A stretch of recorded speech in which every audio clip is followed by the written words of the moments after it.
We talked to you last week about the Arkansas oil spill, and we had video of a man driving down his neighborhood and just seeing crude oil gushing. We now have more pictures, we have video, and it appears that the oil spill has now diverted into a wetland area nearby in Arkansas. So we talked to you initially about the oil spill. I did a follow-up story where I told you that because of a technicality that was created by lobbyists, what was being transported by this Exxon pipeline is not considered oil. In other words, because of the state in which it is being transported, it doesn't qualify as so-called oil, and therefore Exxon does not have to pay into a fund, which is then used for cleaning up this type of stuff. That's where we were at the end of last week, Lewis. Right. Now we know, or at least we're getting pretty compelling video, which I'll show you, that the oil spill has reached a wetland. Activists with the group Tar Sands Blockade put this video together.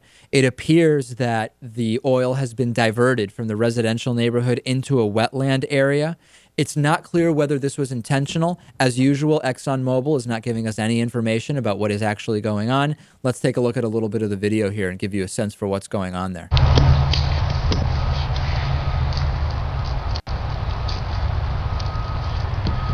So this is where they pumped the oil that spilled into the neighborhood. They pumped it into this wetland, into this wilderness area where ducks would normally be nesting this time of year.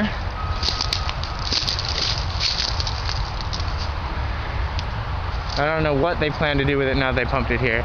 All right, so you can check out the full video online. There's 3 or 4 minutes of video there and then a bunch of other stuff to look at. Now, a letter was sent by ExxonMobil to residents of Mayflower, Arkansas, just a few days ago, and they said the oil did not reach Lake Conway and that it will not. But another activist was interviewed, or rather, activist interviewed a local resident who says the oil continues flowing. It's in Lake Conway. It's very clear what's going on here. Activists tried to get in there. They were turned away from the area a bunch of times by police and Exxon spill cleanup workers. And we heard a little bit about the no-fly zone that was put in place above the area. Afterwards, the official statement was, we're not keeping people away, period. We just can't have them within 1,000 feet. You can fly over from higher and take pictures or whatever. So kind of unclear what's going on there, if it is the kind of put the cover any possibility of video or not. This is exactly what was happening at the Gulf. A small sampling of what we have to look forward to with the Keystone XL pipeline. We have to get off of the fossil fuels, but there's a broader story here. We have the fossil fuel story, which we know about, and we need to get off of fossil fuels. But there's a further story, which is dollarocracy, that term I used earlier from John Nichols and Bob McChesney's book.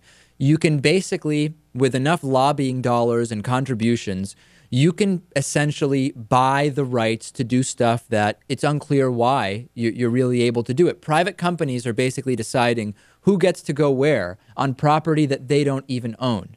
We have the problem is so significant, corporate control of our society, our economy, and it's truly disgusting. Yeah, I hate to say it, but I think we're so deep in it now that it's the type of thing that would take hundreds of years to correct, very slowly through small legislative measures. Unless, Natan, we have some kind of big eye-opening moment, which can happen in the form of a natural disaster or the convicting white-collar criminals, or things can happen that would accelerate the process.